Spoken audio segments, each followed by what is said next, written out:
Good day, good day. James and I, we're back at it again as always, man. At some point, maybe we'll have like a consistent opening, but it's like we're not cable television. We can switch it up. We have that leeway. But thank y'all for tuning in again. I'm just getting the smoothie off my mouth. Today, we thought it could be of benefit to discuss a really powerful exercise. And in my head, as we were talking about it, I was like, this could be really cool because we can have like a power-up series, you know what I mean, where we actually go through some actionable things that people can do. And as you say, we take it out of theory land and we put it in real land, practicality land. And all that pretense out of the way, basically what the conversation today is gonna revolve around is affirmations. Affirmations, gratitude, the purpose being doing these things have been shown anecdotally and scientifically, right, to have a substantial, measurable impact on the lives of people who do it. So in a similar way to meditation, how we took it back 100, 200 years ago, that was much more of a niche, much more of an occult practice that the average person wouldn't do. Now, you still had a lot of people who prayed, right? But even that word pray, it's just interesting language. But people who would say prayers, and now it's much more common with these apps and whatnot. People meditate, and I think the next logical wave is way more people doing affirmations and gratitude. And without going too deep on it, because James and I discussed it, we're going to dedicate a little bit separate episode to it. But these affirmations and these gratitude statements, they're also rooted in different practices of. There's an aspect of quantum physics that plays into why this is so powerful. And without going too deep into it, basically, when you have quantum physics, you got a wave and a particle at the same time. It's differentiated when you actually observe it. And effectively, it's a demonstration of the power of consciousness on reality, basically materializing and stabilizing into a state.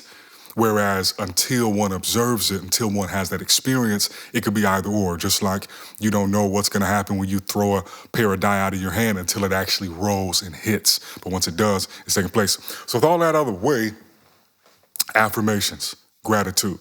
What has been your experience? How do you see affirmations and gratitude, my brother? Affirmations and gratitude have been two things that, in my experience, the majority of my life, individuals have said that I need to do them. Individuals said that they've been beneficial for them. But there's also the majority of my life where I've said, that's goofy. I'm not interested. That's silly. Why would I do that? Doesn't make any sense. So I, as of late, probably the last 12, 18 months, have completely tried to shift my perspective into more of abundance and overwhelmingly showing and living out gratitude, but then also being very intentional about the narrative that I have with myself, the narrative that I have with those around me. If I'm looking at, glass half empty, if I'm communicating in a way that is not positive, optimistic, or with the perspective that because this is happening, we will come out of it, because this is happening, because what is happening right now is meant to happen. There's something greater on the other side of it. I think affirmations can be yanked all the way down to, a daily practice of writing, reciting, following guided affirmation practices, journaling. There's a lot of things that this could be for each individual, and I think it's different for everybody. But I think at the foundation, for anyone to be involved in the practice of gratitude or affirmations, you've got to open your mind to it, because it does seem like it's an Eastern principle base, doesn't necessarily fit in with religion and Western ideology and what have you, but it can and it will, and if you do it, it could be something that could be very beneficial to your daily practice. Man, bro, now I feel like I'm just sounding like a dunce in my opening, just as well as you just put all of that. So thank you, because I think ultimately that is why there's such power behind doing the affirmation of gratitude, is it reframes your own psychology, it creates different neural pathways, it helps with the neuroplasticity of moving one from perhaps a lack mindset, a competition, adversarial mindset, to one of man, this universe is ever expanding, like it's continuously, infinitely expanding. Damn, so I guess that means opportunities, abundance, joy, happiness, material possessions, success, monetarily, socially, emotionally, all these other things. I guess those opportunities are also always expanding too, so there's plenty for me as well. Yeah, it's almost like how do you look at it? Because you can, for example, I mean, we can bring that affirmation practice back to business. We both lost big contracts before. We both had opportunities that we thought we were right on the precipice of taking in and crushing for a client, for ourselves, as it pertains to music, film, photo, football, anything. But if you can reframe to say that regardless of how this happens, it's putting me on the track that I'm supposed to be on based on whatever belief system you have. I mean, that could be, the Western civilized church, God, that could be unicity, that could be universal laws of power, that could, whatever. If you can reframe regardless of where you sit on religion, spirituality, what have you, in a place of gratitude and abundance, for everything. You get in a car accident. Let's look at this. I got in a couple car accidents in the last, 24 months, and it pissed me off. And this man maybe tried to reframe me a little bit. The majority of them were simply reminders that I'm putting myself a little bit too close to danger, a little bit too frequently. Even if I'm not the one that slammed into the back of me going 60 miles an hour, the only reason that I had to stop so quickly that someone else slammed in the back of me is because there was a car sitting in front of me that was stopped that I wasn't paying attention to. So from a legal fault standpoint, not my fault. Absolutely my responsibility, and absolutely a reminder that life is a little bit fragile. So I might want to reframe how I'm traveling in a car in these vehicles of death out here. More people die from cars than planes. When you really think about it, more people die. I would venture to say, stateside, more people die from car accidents than guns.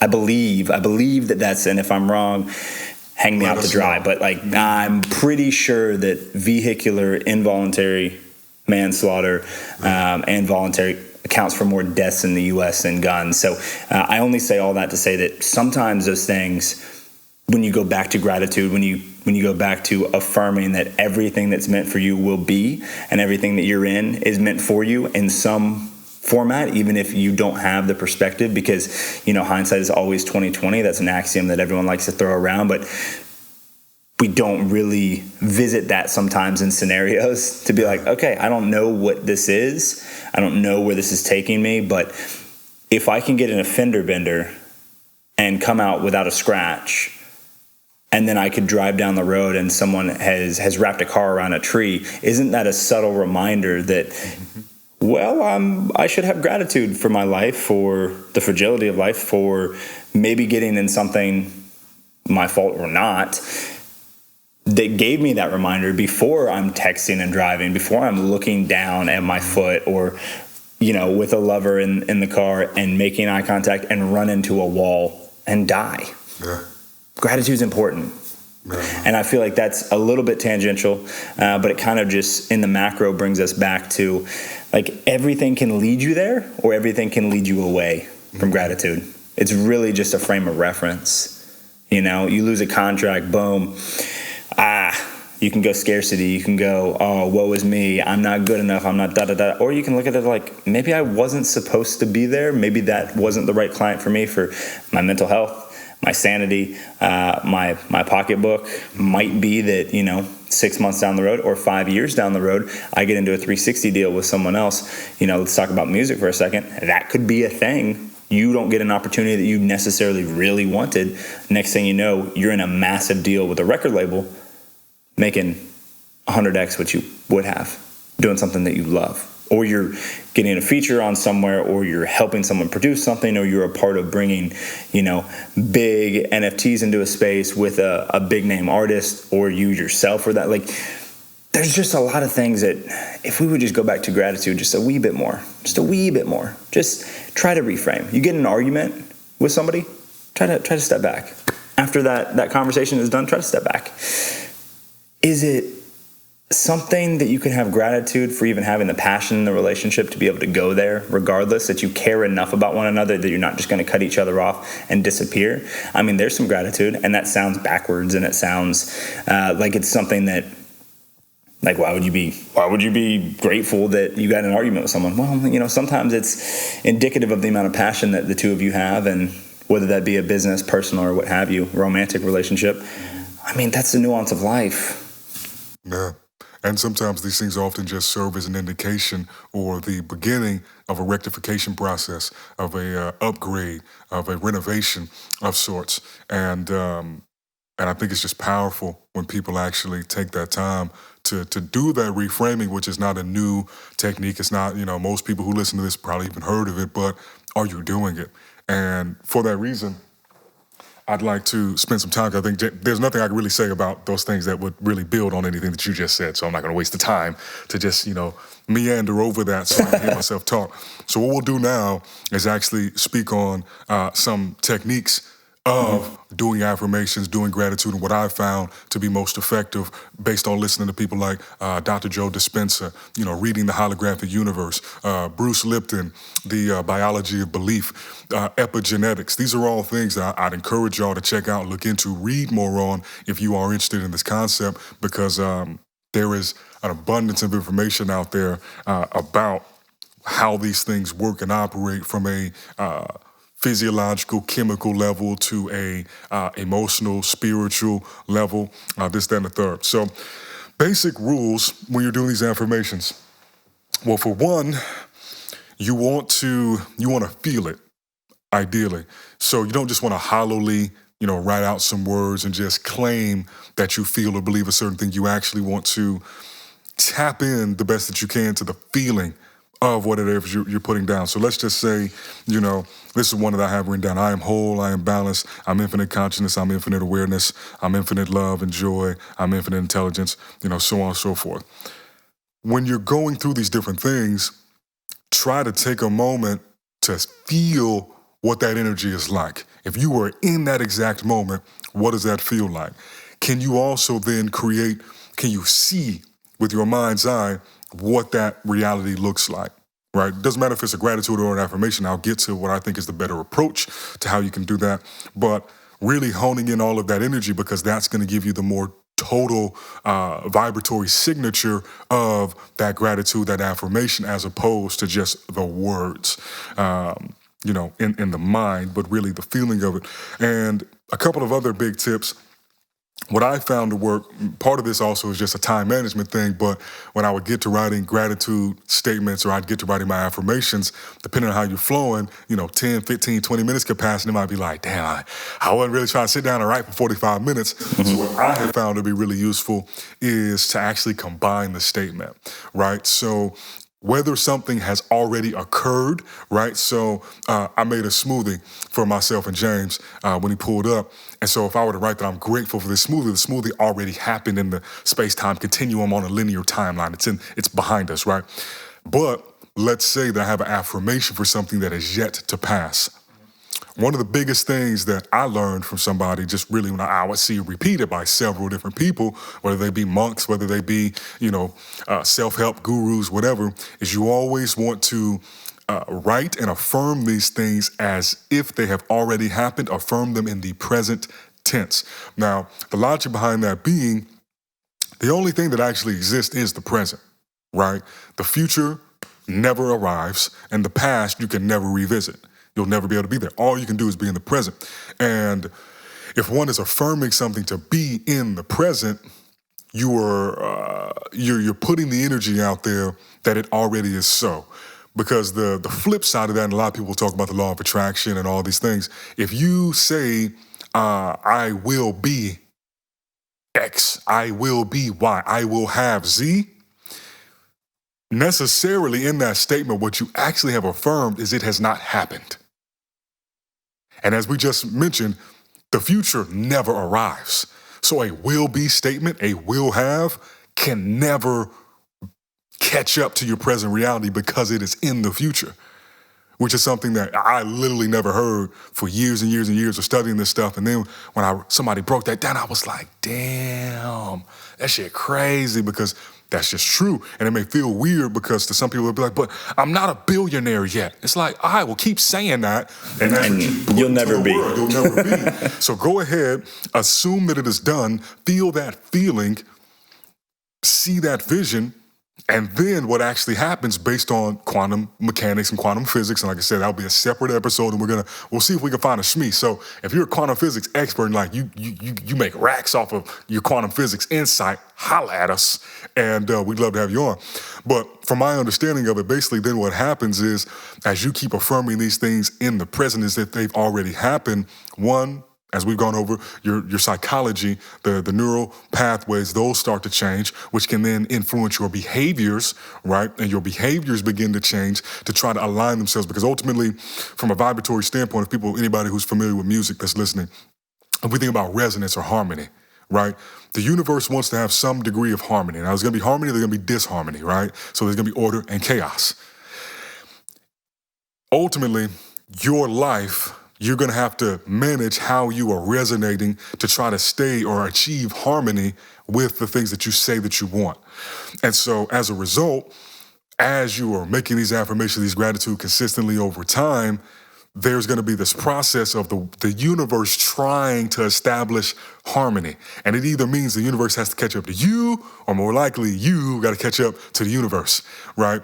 And so as you get consistent in these practices, you'll notice how you're changing, and the things that you do differently are now starting to change in vibration, and now it allows it so that the universe doesn't have to do as much work to come down and meet your vibration, and before you know it, you're in a harmonious resonance with those things that you were focusing and putting your attention on and affirming and being grateful for, and then it becomes easier for the universe to bring you more of it because you're already in harmony. And so it doesn't have to go out of its way and break the universe to try to get up to your frequency because that ain't how it works. You know, big fish, little fish. You the little fish in the grand scheme of the big fish. And so when you move up to it, it just creates this different alchemical process of bringing these things into your actual reality. So I feel like that was a lot of rapid fire on that. But that was. So let's break this. Let's take this into the money sphere. Do it. Right. We got about another 13 minutes before the camera shut off. But let's talk about money.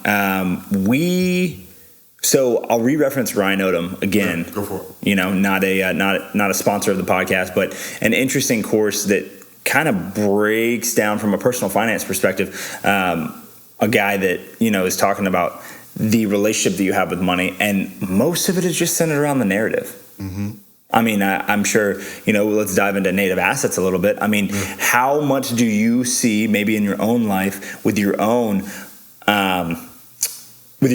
monetary practices and trading and investing and what have you? Like where you're going. Yeah. How much of that is predicated just on your narrative today, and how has that shifted from when you weren't making bread or when you lose bread and then you're trying to come back up? Like, talk to me about that, because you're deeper into the investments and the trading side than I am. Mm-hmm. So I know that you have to wrestle with your own psychology there almost as frequently as you're going in and out of trades. Yeah. So talk to me about that. So I'm so glad you brought that in. Sometimes I get a little scattered on this conversation because for sure, like a squirrel. But basically, there's a lot of things to talk about. It's that same idea that what your thoughts are and what you are as a vibration is going to mean you're either closer to some disharmonious frequency that you don't really want, or if you don't even have that clarity, how do you know what is harmony, right? Because some notes are dissonant by design. You have B flats, you had all these different notes, but going to music, here we go. You know what I mean? Like, not to take it too far in that direction, but just it's all vibrations. Mm-hmm. Several years ago, I didn't have the greatest relationship with money. Part of that's because I grew up and we didn't have a whole lot of it. I was never... Dare you say scarcity? Yeah, there was definitely a scarcity. Like that was the framework? Yeah, you know what I'm saying? Just not growing up seeing an abundance of money, and basically I felt like what I saw was people who were afraid of money. Obviously, they wanted it, but they were afraid of the consequences. They were afraid of not having enough. They were afraid of spending too much. They were afraid of money. And so their relationship was one of fear, and it was a bit of an adversarial relationship to finances. And several years ago, as I really just started trying to do a lot more work on myself and just study how to just level up my whole spirit so I could, have this be my last go round, as a spirit incarnating in flesh. And what I realized or came to find out was money it's magnetic, like everything else. And at the end of the day, money wants people who want it, but your relationship with it, most people is going to be one of two poles. Either you think money is bad, and so you're kind of upset. You're mad at money. You got beef with money because, oh my God, why is money so important? People value money too much. And if I could only, I'd be able to do X, Y, Z if it weren't for the money barrier. That's a narrative that a lot of people keep. A lot of people have that narrative because they're not necessarily taught the opposite of that. Now, the flip of that is just seeing money as what it is. Money is optionality. Money is energy. It's just energy units. And so when one brings in money, when one spends money, it's really just a representation of some degree of energy transfer. And there's so many steps along the way that can help somebody's relationship with it. And one thing that's really simple is be grateful anytime you touch money, because oftentimes people will silo how they view money. So if one were to walk past $1 on the ground, they may not, oh, that's a fucking dollar, if they walk past a quarter. But if they walked past $1 million, all of a sudden they're excited about it. Well, if you're not excited about the 25 cents, if you're not excited about the $1, why are you excited about the million? Because the million is literally just a million of those dollars, right? And just kind of beginning to realize that there's just different levels to it. And a practice that one could put into place is a couple things I'll leave y'all with. One of them is just celebrate anytime money comes in, no matter what the amount is. $5, $20, 30 cents. Be as grateful for it as if it was $1 billion you just earned, because that begins to show money that you appreciate it, that you value it. Yeah, it's fascinating how much money will just come out of nowhere, quote unquote nowhere. Nowhere. Another practice is just get used to seeing money, get used to feeling money, right? Just make it where it's normal to think about money, to talk about money, to want money, to spend money, to None of it's taboo. None of it is taboo. You're not a bad person for wanting money. You're not shallow for wanting money. I am going to make hundreds of millions, billions of dollars in this lifetime, right? And I know that for a fact. So at what point am I going to start moving like that? Because if somebody is afraid of spending $1,000, if they're afraid, so recently I brought on a coach for the marketing side of things with Native Assets. It cost 5 figures. But it's like, okay, cool. Well, if I'm afraid to spend that, what are you communicating to yourself, and what are you communicating to everyone about Native Assets, subliminally? Because how are you going to move then if you're not willing to bring on a coach for 5 figures, if you're not willing to put, your money where your mouth is, and you don't communicate to the world and to everybody else that you believe in this? It's what do I actually do, Of the scared money doesn't make money, because if you want money to come in, you have to be, because it's one doorway, right? There's one door that when it comes in and goes out. There's not A, B, C, D, E, F, G. There's not 1, 2, 3, 4, 5. It's the same path. So if you're afraid to walk out of the door, money's not going to be as easily ready to come in that door. Effectively, if you think about it like this, if you want to have a wall where you never let money leave, well, that wall is going to prevent money from ever coming in. And so it's a whole dynamic that one has to change. And one will realize over time, as I did, that once you begin to really work on that relationship and create a not an adversarial relationship with money, but a loving relationship, a camaraderie relationship with money, where you see it as your pal, your buddy, right? You're in the trenches with it. Done. Yeah, they're carrying the boats with you, Yeah, they carry those boats, and sometimes, y'all have some space between you. Just like with great friends, it may be a couple days, a couple weeks, a couple months, maybe a couple years between y'all really tapping in with each other. Just like sometimes money will flow in like never has. And like the faucet. Where it's like, damn, I feel like I'm just running through this bread. But so long as one is being diligent and you're not just fucking the money up, right? Then just understand that if you want an abundance to come in, there's going to be, relatively to maybe somebody else's life, an abundance of money going out, but it's a yin yang. It's a high tide, low tide thing. And and just realize that so long as you are exerting some type of discipline around how you're spending the money once you acquire it, and this comes back to having those affirmations and having clarity on what it is you intend to do with the money. That's the last thing I'll say, as I found that to be another way to level up how much came in, is to get exquisite vision on what you're going to do with each dollar to the ability that you can. Because otherwise, there's kind of like this, he who does not know what they're going to do. Failing to plan is planning to fail. And so if you don't know what you're going to do when the bread comes in, you might fuck it off because you didn't realize that, okay, you needed this much to go to this thing, you needed this much to go here, you needed this much to go here. And if you're doing it the right way, most of that expenditure is gonna be in such a way that it's gonna bring back many-fold what you had to spend.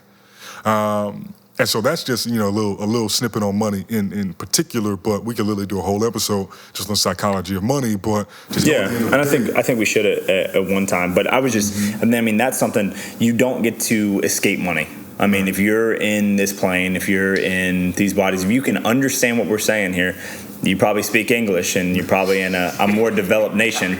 And so if that's a thing, then you can't escape money. I mean, it's fiat is a way that people are exchanging value for things. I mean, you're not going to be able to get away with it or without it, and so you might as well figure out how to operate better with it. Because I think that's something just like the psychology around, you jumping in new ventures, you in relationships, you in the gym. Like, you have to affirm yourself in multiple areas, but money is somewhere that you can look at anyone that has the capability to listen to this. Mm-hmm. You have a relationship with money whether you know it or not. Yeah. And so why not be one of abundance? Why not be one of gratitude? Why not us push you that direction to think about that? Because you really might be fucking up your own money right now because your relationship with money is shit. Mm-hmm. And it chances are self-fulfilling prophecy. Chances are you probably are. I mean, most people are.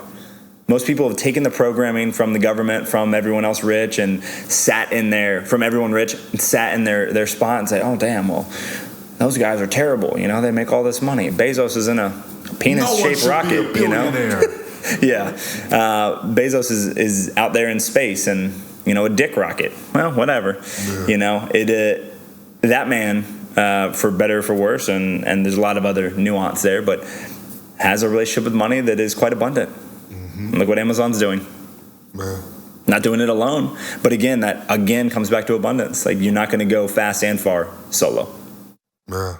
So figure out how you'd like that to play out, and know that it's never too late to make adjustments. Yeah. So 3 top line recommendations for someone who doesn't do anything with affirmations at all, anything with gratitude. You would say what? Start, cool. And you can either say it or you can write it down. Mm-hmm. I recommend you write it down. Start with one thing. What's the one thing you're grateful for? What's the one thing that you want most to happen? And then maybe over the course of a few days, begin to add one onto that list. Second thing would be to write it in the present tense as if it has already happened. So, okay, don't say I will, be successful. Mm-hmm. I am successful. Part of that is be specific. Be as specific as you can be, because it helps dial in that exact vibration, And then last one is feel it, see it, right? And at first, it may feel like you're being disingenuous or you're faking it. That's cool. Fake it till you make it, and then before you know it, you are really feeling it and believing it, and be as consistent with it as you can. Boom. Cool. Well, that's all we got time for today. I appreciate the top line recommendations there.